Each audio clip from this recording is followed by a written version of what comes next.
Minister of Transport and Water and Sanitation, Dikeledi Magadzi, will be laid to rest in a Category 2 official provincial funeral in Polokwane on Saturday. Magadzi served in various roles in the national government and the Limpopo provincial government. The family has organized a memorial service today, which is supported by the Premier and government of Limpopo. But meanwhile, Dr Ramathuba, the Premier of Limpopo, launched the Limpopo Dicemba Summer Campaign a month ago. The campaign aimed to attract visitors to Limpopo during the festive season. And we're going to be talking about that right now. Premier, good morning. Thank you so much for your time. Welcome to the agenda.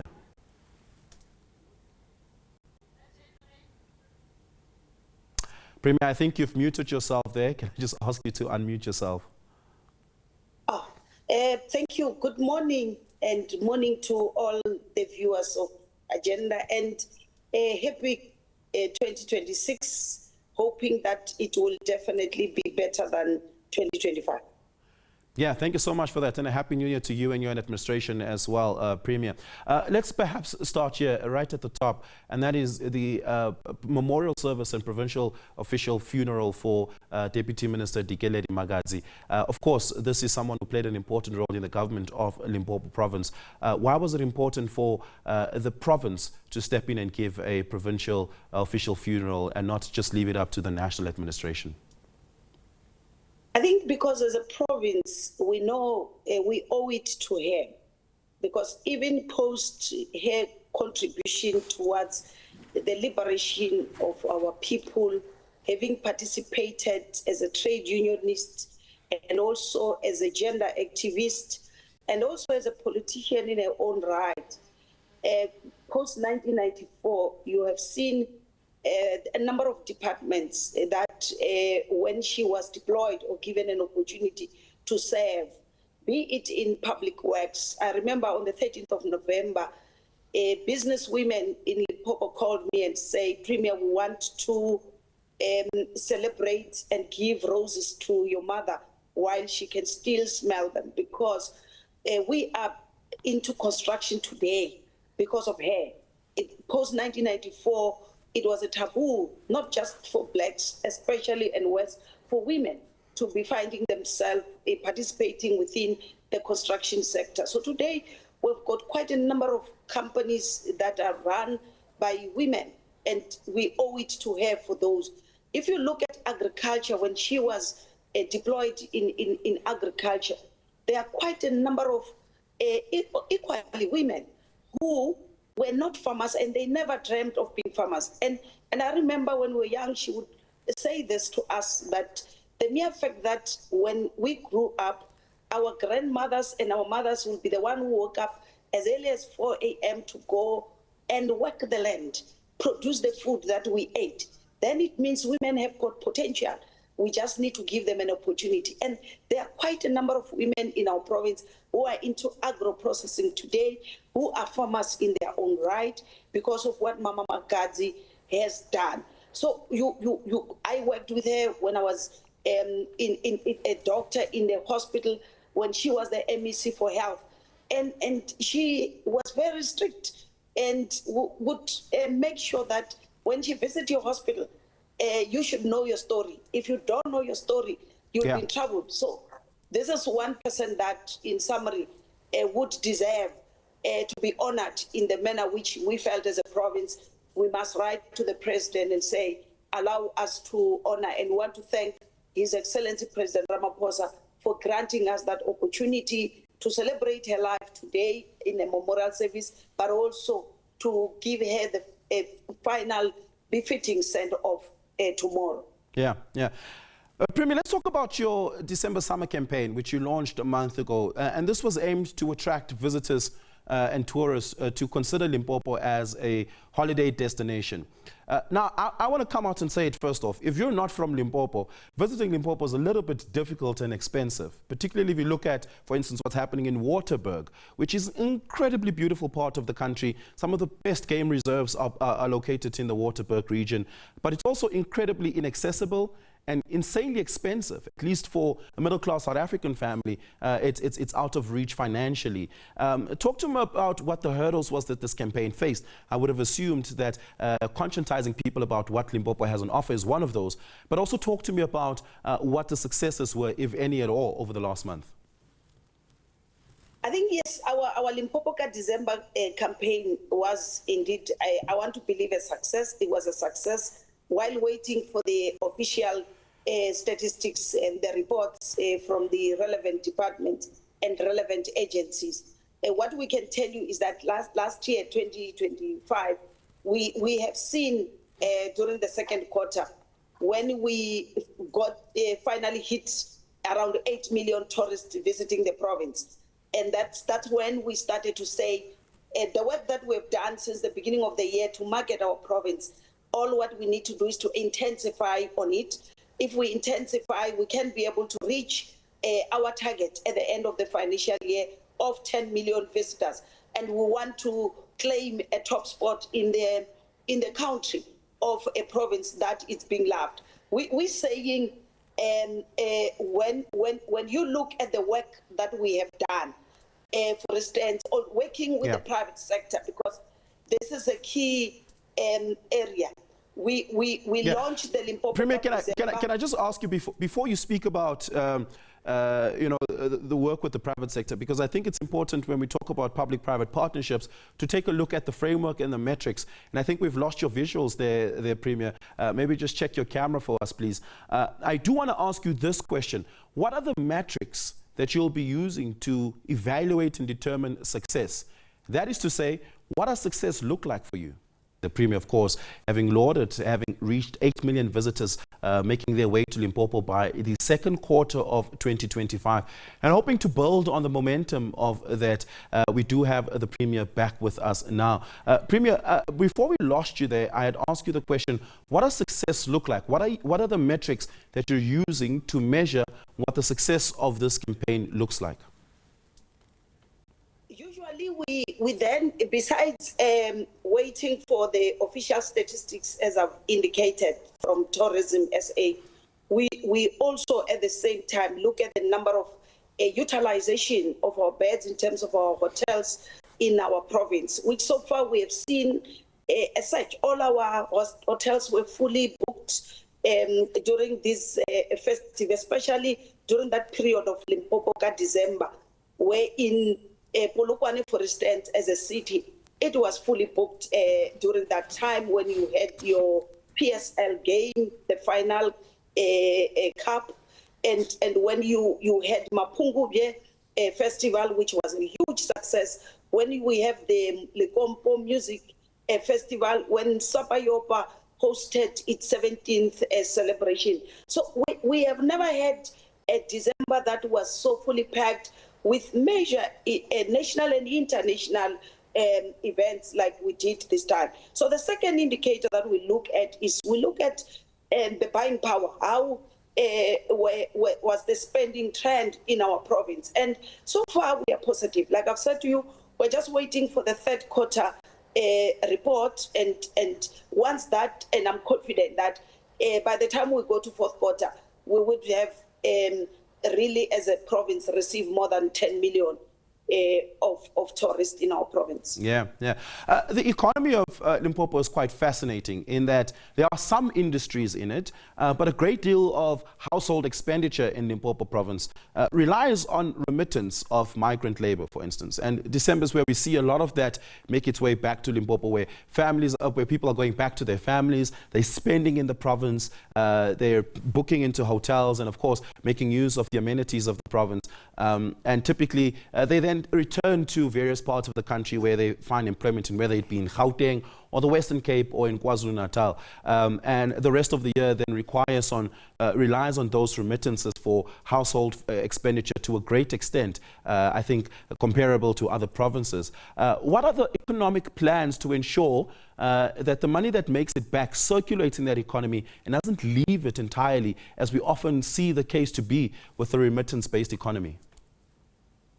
I think if you'd remember that 18 months ago, when we came in as a seventh administration, We then had a plan to say, how do we now reposition Limpopo to be one of those provinces that, of course, we feel we've been neglected for the past 30 years, but now we feel it's our time as a province. Hence, you could have seen the positive strides that we made in 2025 when you look at our contribution to the GDP, where as a province we improved by 0.9%, putting us at 7.8%, and the highest increment in the whole country, to say on average South Africa was 8.5%. So we're saying that on its own has been able to demonstrate to the country and to the world, and especially to the investors, that as a province, we do have that particular potential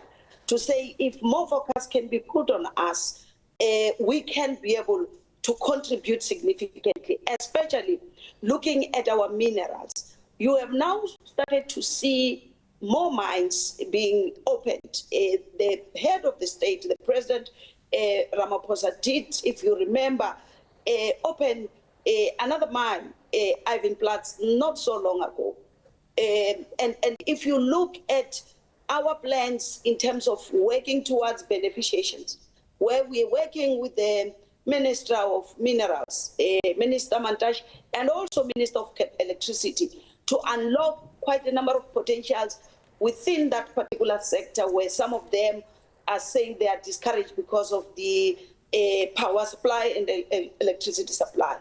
And also, if you look at agriculture, which is one of the areas that... Before you go forward, I just want to pause you there, because a great deal of what you're describing now relies on the successes of the Musina-Makhado corridor special economic zone being able to take off the ground, but it's facing a lot of litigation and it's facing a lot of regulatory hurdles. So saying that you're working with the Minister of Mineral Resources and Mining and Mineral Resources, Petroleum Resources as well, is just but one thing. But for that to actually get off the ground is another situation, because a lot of it is stuck in courts and regulatory red tape. I think maybe you should also look at the broader plans and economic strategies of our province. That yes, while Musina-Makhado is one of our #1 catalytic projects, priorities, that if indeed we should be able to take it off, we will be able to create more jobs. But also at the same time, let me even start to clarify some of the issues there. Yes, we do have some of the challenges in terms of environment, but it's not something that we couldn't handle. When we came in as a 7th administration, we discovered that the SEZ Musina-Makhado was given the license without the proper land having been handed over. We've been able to win on that, working with the Minister of Finance, Public Works, and also Rural Development Ministers. The land has now been officially transferred to the municipality, and the municipality council met, took resolution. It is now ready. We have now started with the town planning, township planning, which currently you might have seen that certain contractors are being appointed. The other challenge was in terms of the governance and the leadership of the the Musina-Makhado SEZ. We have already now, we are on the final stage of appointing our CEO, who is supposed to start on the 1st of January. We have now a new board. We've reconfigured the board so that we can now start to see a work being done. So yes, I do agree that Musina-Makhado had setbacks, and I've said it even in public, but we said we're not just saying it, but we are putting a lot of efforts to turn things around. We also have Fitaho-Motobati SEZ, which we are almost on the final stage to be getting the license and learning from the mistakes that were done in the Musina-Makhado. We believe that Fitaho-Motobati will kick off and we'll kickstart just not as soon as we get that license, because already industrial parks in that Fitaho-Motobati, they are already there. We are also saying our economy it's not going to be dependent on the 2 SEZ alone. We are also looking at the renewable energy, which you might have seen the Minister of Electricity just 2 weeks back launching a smart village for the first time in our province.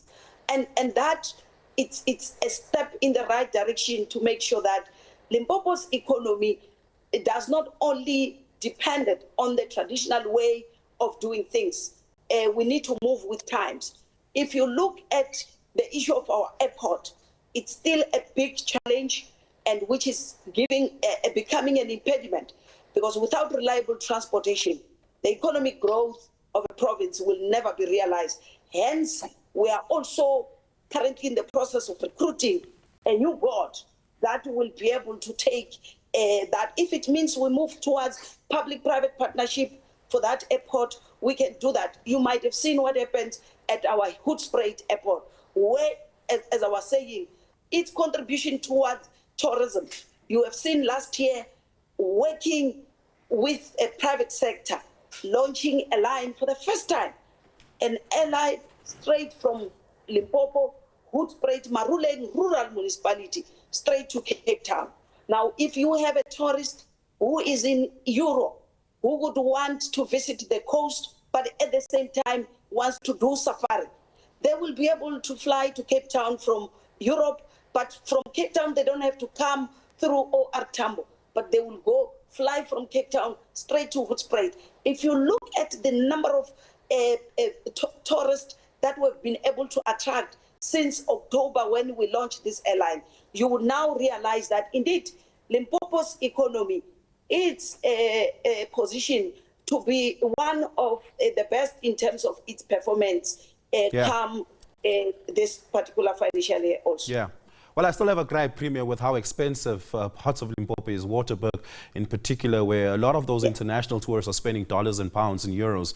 But we'll address that with the tourism board and the tourism minister, because I think it's not just exclusively a Limpopo province. It's a national province. It's a national problem that many provinces are facing, where affordability is a part of the hurdles and impediments when it comes to tourism, particularly for locals. I want to talk to you about something else, Premier.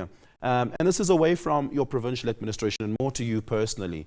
And this is around your own political journey and political ambitions. You've been touted as a potential senior candidate for national leadership in the ANC. Is this something you're applying your mind to? I'm not sure where that comes from. I just saw it on the newspaper. No single journalist had ever even give me a courtesy call to say there is this a rumor. But also at the same time, we're currently busy as a provincial government. And I keep on saying that, you know, ANC has got its own processes. Just 18 months ago, I was given a responsibility to turn the misfortune of a province that is the most highly supported by the people of South Africa in terms of the ANC.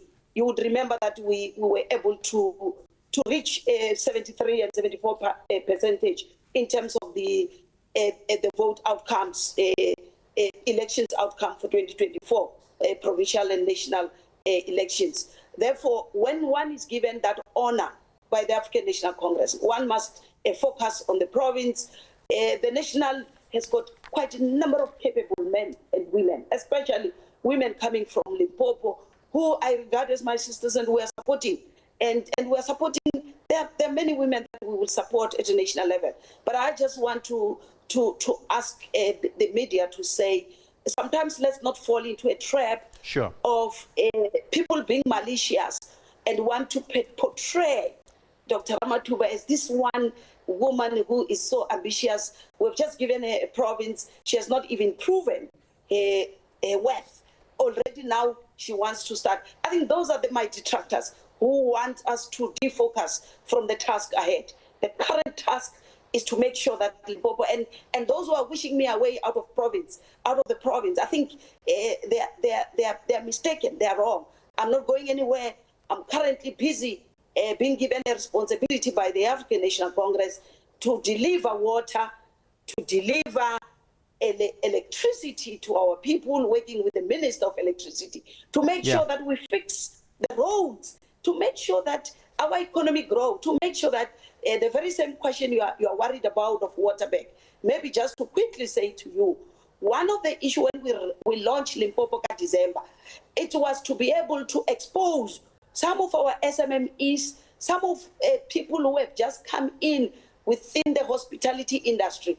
In Waterberg, you do have those very expensive lodges which can't be afforded by everybody, but we equally have those that can be afforded. And that's why Limpopo Dicemba was exposing such. And we have seen, it's just that I can't mention a single because it will appear as if I'm promoting one, but I can tell you. No, please feel free, mention one. No, we have seen many people visiting. I was talking to the management of Euphoria now to understand. They were fully booked in their own houses, and people can be able to afford. So unfortunately, before we had this Limpopo Dicemba, before Limpopo Tourism Agency can work with us so that we can start marketing all these game lodges that are there, so that people must understand that yes, we do have the ones that can be affordable. People thought Waterberg is the most expensive area. Yes, there are those that only those with dollars and pounds can be able to afford. But currently, as a province, we're making sure that the young and upcoming ones who have joined this industry get exposure. We are taking them along when we go to visit other countries so that we expose them to how things are being done. So I have to let you go, Dr. Ramathuba, but I do want to just get clarity on this. Your mind is squarely set on Limpopo and Limpopo province. You have no intentions of throwing your hat in the ring in the national contestation. Am I understanding you correctly? And one of the things that also I must emphasize to you is to say that in the African National Congress, you don't wake up in the morning and say, I'm now ready, I think I can take the presidency head on. You wait for your time, for your province, for your branches to be calling for your name. Currently, the branches of the ANC are saying we would want to see Comrade Dr Ramathuba continue with the work in our province, and I respect that, and I wish even my detractors can just focus on that, and all of us, we don't get defocused. We focus on building Limpopo so that one day we look back and say, this is where we found Limpopo, and this is where we have put Limpopo. Yeah, we're going to have to leave it there. Dr. Ramathuba, thank you so much for your time. I really do appreciate it. That is the Premier of the Limpopo province.